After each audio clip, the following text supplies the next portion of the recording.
Hello everyone, welcome back to the online coaching. मैं हूं स्नेहा सिंह और आज की इस वीडियो में मैं आप लोगों को पढ़ाने वाली हूं विसरण की क्रिया और परासरण की क्रिया यानी कि डिफ्यूजन एंड ऑस्मोसिस के प्रोसेस को आज की इस वीडियो में हम लोग कवर करने वाले हैं। तो पिछली वीडियो में हम लोगों ने सेल मेम्ब्रेन और सेल वॉल के बारे में पढ़ा था। सेल मेम्ब्रेन जब हम लोग यानी कि कोशिका झिल्ली के बारे में समझ रहे थे तो वहाँ पर एक टर्म आया था, वहाँ पर एक वर्ड आया था जिसका मतलब था सेमी परमिएबल मेम्ब्रेन या फिर उसको कहा जाता है अर्धपारगम्य झिल्ली। यानी कि जो हमारी सेल मेम्ब्रेन होती है यानी कि जो कोशिका झिल्ली होती है उसे हम लोग क्या बोलते हैं, उसे हम लोग semi permeable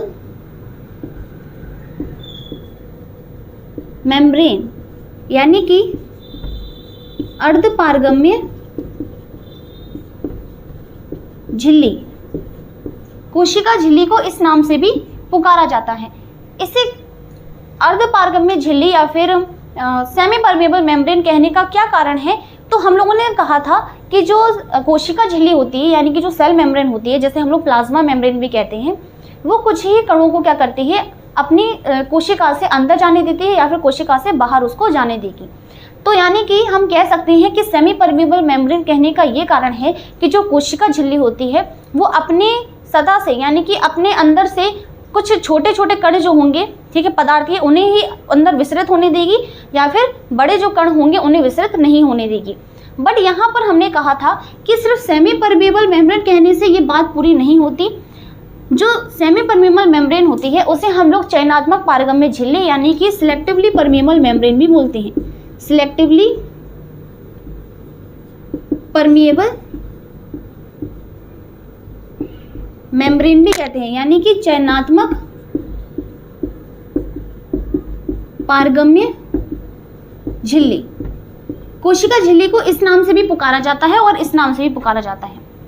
semi permeable membrane का मतलब है कि कोशिका जो है, कोशिका झिल्ली जो है वो कोशिका के अंदर छोटे छोटे कणों को ही आने देती है ना।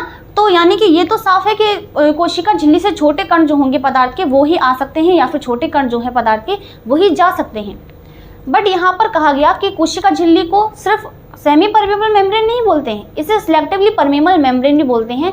यानी कि यहाँ पर ये बात बिल्कुल साफ साफ हो जाती है कि जो कोशिका झिल्ली होती है वो अपने अंदर और अपने अंदर से बाहर सिर्फ कुछ चुने हुए कणों को ही या फिर चुने हुए अणुओं को ही वो अंदर या फिर बाहर जाने देती है, ठीक है। तो इसी कारण से उसे चयनात्मक पारगम्य झिल्ली या फिर सिलेक्टिवली परमिएबल मेम्ब्रेन बोलते हैं, ठीक है। तो यहाँ पर हम लोग समझेंगे कि जो सेल होती है, सेल के अंदर और बाहर जो अणु होते हैं, और किसके अणु, गैस के अणु, जो गैस के मॉलिक्यूल्स होते हैं उनकी जो विसरण है, उनका जो डिफ्यूजन है वो किस तरह से होता है, उस प्रोसेस को आज की इस वीडियो में हम लोग समझेंगे। और साथ ही साथ ऑस्मोसिस, जब यही जो प्रोसेस है, यही डिफ्यूजन की क्रिया जो है गैस की जगह ना हो करके जब ये वाटर के साथ होती है यानी कि वाटर के मॉलिक्यूल्स के साथ ही जब ये प्रोसेस होता है तो उसे हम लोग ऑस्मोसिस कहते हैं, ठीक है। तो अगर आप डिफ्यूजन समझ गए तो ऑस्मोसिस समझने में बिल्कुल दिक्कत नहीं होगी, ठीक है। तो आप शुरू करते हैं कि डिफ्यूजन जो है उसमें होता क्या है, ठीक है।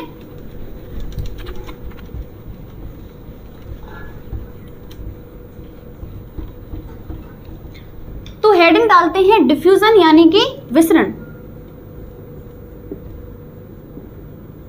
विसरण और इंग्लिश में इसे कहा जाता है डिफ्यूजन, ठीक है। तो डिफ्यूजन में अब देखो, इसे समझने के लिए यहाँ पर अगर हम एग्जांपल के थ्रू समझें इस प्रोसेस को कि डिफ्यूजन क्या होता है, तो आप जानते हो, तो यहाँ पर एनसीईआरटी में जो डायग्राम मेंशन है यहाँ पर उसमें बोला गया है कि अगर आप एक गिलास में या फिर किसी भी बर्तन में आप किसको ले लो, वाटर को ले लो, ठीक है। और जो ग्लास है वो ट्रांसपेरेंट होना चाहिए या फिर आप कांच का ग्लास ले सकते हो, ठीक है। तो ये क्या है, कांच का ग्लास है।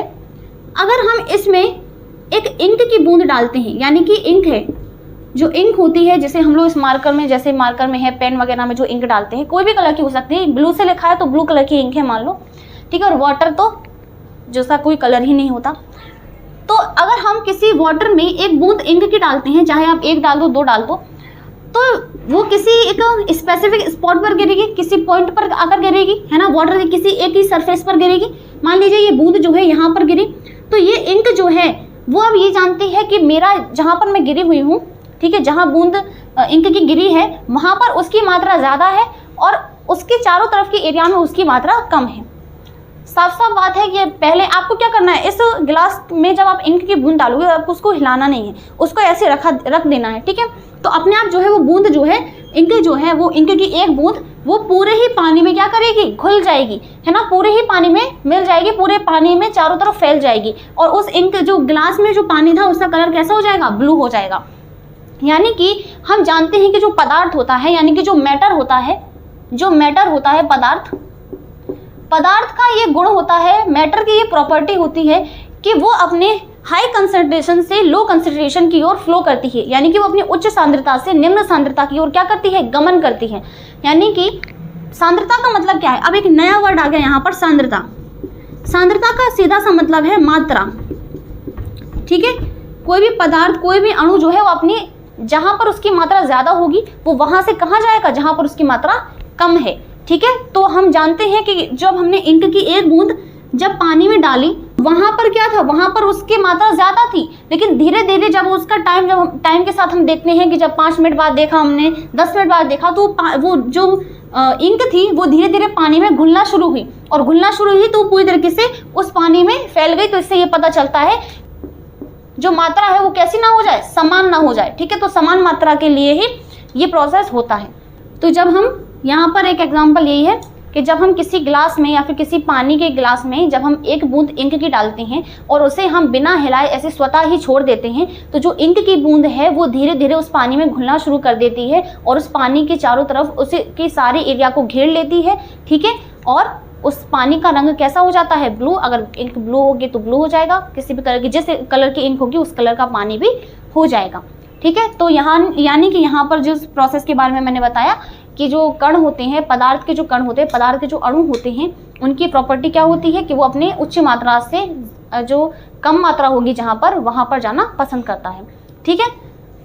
तो ये तो एक एग्जाम्पल हो गया। इसके अलावा अगर हम इसी की जगह पर अगर हम अगरबत्ती के धुएं की बात करें, जहाँ पर देखो जहाँ हम अगरबत्ती लगाते हैं वहाँ उसकी मात्रा क्या है, वहाँ धुएं की जो मात्रा है वो ज़्यादा है, ठीक है। और घर में वो धीरे धीरे फैलना शुरू कर देती है ना। तो उसकी जो खुशबू है वो धीरे धीरे क्या करती है, चारों तरफ फैलना शुरू कर देती है। तो यही क्रिया होती है विसरण की, ठीक है। तो विसरण का मतलब यही है कि गैस के अणुओं का अपनी उच्च मात्रा से निम्न मात्रा की ओर गमन करना, स्वतः ही गमन करना ही क्या कहलाता है, विसरण कहलाता है।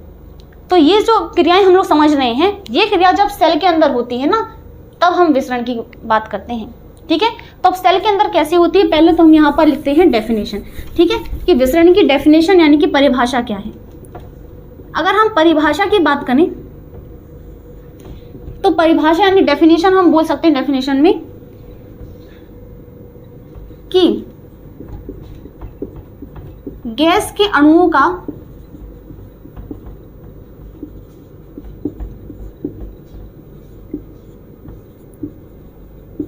उच्च सांद्रता से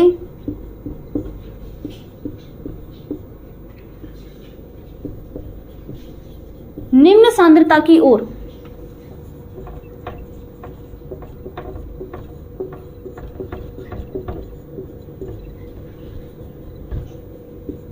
अर्ध पारगम्य झिल्ली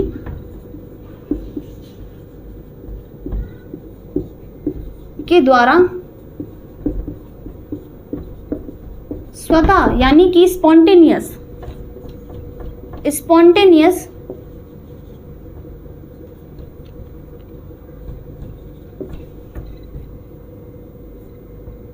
स्वतः गमन करने की, गमन या फिर विसरित होने की क्रिया, गमन या फिर विसरित होने की क्रिया, विसरित होने की क्रिया विसरण कहलाती है, विसरण कहलाती है, ठीक है। अब यहां पर क्या बोला गया है, मान लीजिए कि जो सेल है, अब सेल में कई सारी सेलुलर एक्टिविटीज होती हैं, कई सारी क्रियाएं होंगी, है ना, जो उसकी रासायनिक क्रियाएं होती हैं, है ना। तो केमिकल रिएक्शंस जो भी होंगी उसके दौरान क्या बनेगी, यहाँ पर अंदर क्या बनेगी, CO2 बनेगी, यानी कि कार्बन डाइऑक्साइड बनेगी। तो कोशिका के अंदर जब CO2 का प्रोडक्शन होता है तो वहाँ पर CO2 की मात्रा क्या हो जाती है, ज़्यादा हो जाती है। किसके अंदर, कोशिका के अंदर। तो बाहर एनवायरनमेंट में हम जानते हैं कि कोशिका के मुकाबले अगर हम एनवायरनमेंट की बात करें, यानी कि हम बाहरी वातावरण की बात करें, यहाँ पर CO2 की मात्रा क्या होगी? कम होगी। अगर कोशिका के अंदर CO2 की मात्रा ज्यादा है तो वातावरण में मात्रा क्या होगी? कम होगी। तो यहाँ पर हमने अभी क्या पढ़ा कि पदार्थ का क्या गुण होता है कि वो अपनी उच्च सांद्रता से कहाँ जाएंगे? निम्न सांद्रता की ओर, यानी कि जहाँ उसकी मात्रा ज्यादा होगी वो उस साइड जाना पसंद करेगा जहाँ उसकी मात्रा कम है। और यही हमने यहाँ पर देखा कि जो गैस के अणु होते हैं, CO2 क्या है? गैस है ना। तो गैस के अणु जो है वो उच्च सांद्रता, यानी कि जहां उनकी मात्रा ज्यादा है, और मात्रा के कहां पर ज्यादा है? CO2 की कोशिका के अंदर है। ये क्या है? कोशिका है, कोशिका है यानी कि सेल। तो सेल में CO2 की जो प्रोडक्शन है, CO2 की जो मात्रा है वो क्या हो चुकी है? ज्यादा हो चुकी है। तो यहाँ पर वो निम्न सांद्रता की ओर, उच्च सांद्रता से निम्न सांद्रता की ओर अर्धपारगम्य झिल्ली, जो सेल मेम्ब्रेन है वो क्या है? हमारी अर्धपारगम्य झिल्ली है, यानी कि वो सिलेक्टिवली परमीबल मेम्ब्रेन है या फिर सेमी परमीबल मेम्ब्रेन है, जो कुछ ही कणों को क्या करने देगी? आर पार जाने देगी।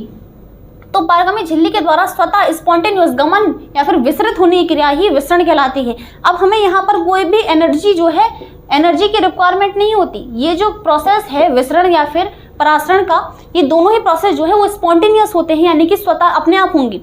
कोई भी एनर्जी हमें लगाने की जरूरत नहीं होती इसमें, ठीक है। तो यहाँ पर क्या होता है कि जब CO2 की मात्रा कोशिका के अंदर ज्यादा हो जाएगी तो यहाँ पर वातावरण में क्या होने लगेगी? इसकी विसरण की क्रिया होने लगेगी, यानी कि CO2 जो है वो एनवायरनमेंट में जाने लगेगी। क्यों?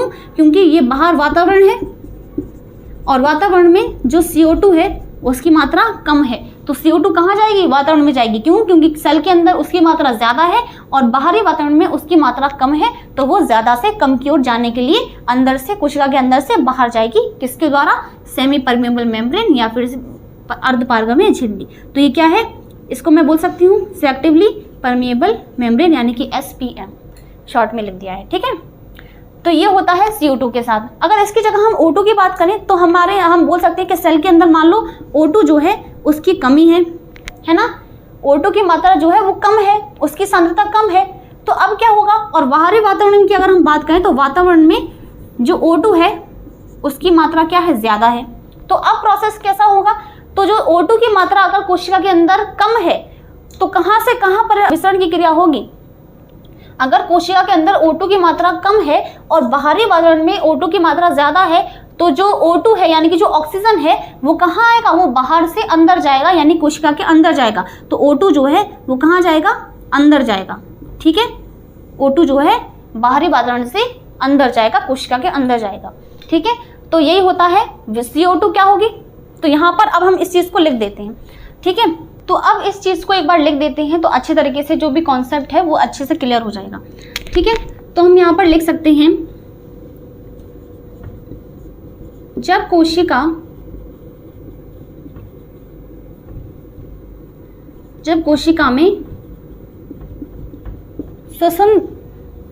कोशिका में श्वसन द्वारा CO2 का उत्पादन होता है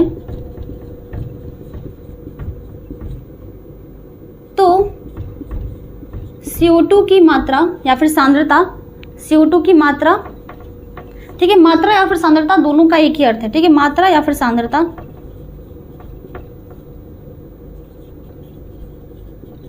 कोशिका में अधिक तथा तब CO2 की मात्रा वातावरण में कम होती है। तो CO2 कोशिका से वातावरण में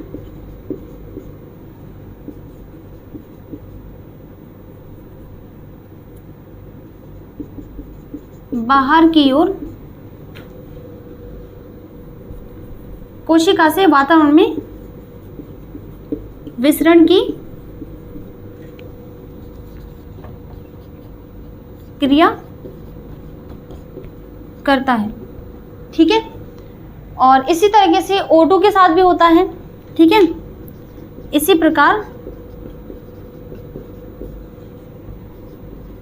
O2 की मात्रा कोशिका में कम तथा वातावरण में अधिक होने पर O2 वातावरण से कोशिका में विसरण करता है।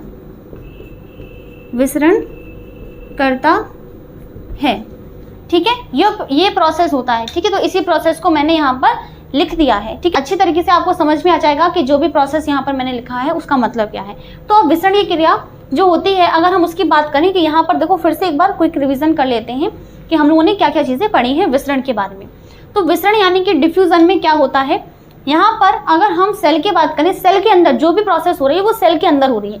तो सेल में गैस के अणु जो होते हैं, यानी गैसीय अणु होते हैं, जो गैसेज मॉलिक्यूल्स होते हैं, उनका अर्धपारगम्य झिल्ली या फिर सेमी परमिबल मेम्ब्रेन के थ्रू उच्च सांद्रता से या फिर उनकी ज़्यादा मात्रा से निम्न सांद्रता यानी कि उनकी कम मात्रा की ओर गमन करने की या फिर विसरित होने की क्रिया ही क्या कहलाती है, विसरण या फिर डिफ्यूजन कहलाती है। और ये जो प्रोसेस होता है वो कैसा होता है, स्पॉन्टेनियस होता है, यानी कि स्वतः होगा, अपने आप होगा। ठीक है, कोई भी एनर्जी की ज़रूरत नहीं होती, कोई भी यहाँ पर ऊर्जा की आवश्यकता नहीं होती।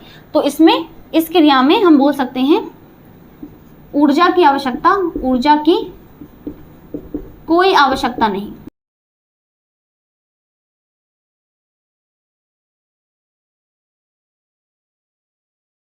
ठीक है, यहाँ पर अगर हम बात करें तो देखो गैसेस मॉलिक्यूल्स की बात हो रही है, तो विसरण जो है वो हमारे वाटर में भी होती है और इसके अलावा सॉलिड में भी होती है। तो सबसे ज़्यादा अगर हम बात करें तो गैस में सबसे बढ़िया तरीके से होगा, इसके बाद किस में होगा, ये वाटर में होगा, यानी कि जल के अणुओं में होगा, और उससे कम किस में होगा, सॉलिड यानी कि ठोस में होगा। ठीक है, तो ये क्रिया ही क्या कहलाती है, विसरण कहलाती है। तो सबसे बड़े तरीके से गैसेस में होगा, जो कि हम लोगों ने देखा। ठीक है, जो विसरण होता है, जो डिफ्यूजन होता है, और जब जल में ये प्रोसेस होगा तो उसको हम ऑस्मोसिस कहते हैं। क्या बोलते हैं, ऑस्मोसिस यानी कि परासरण। ठीक है,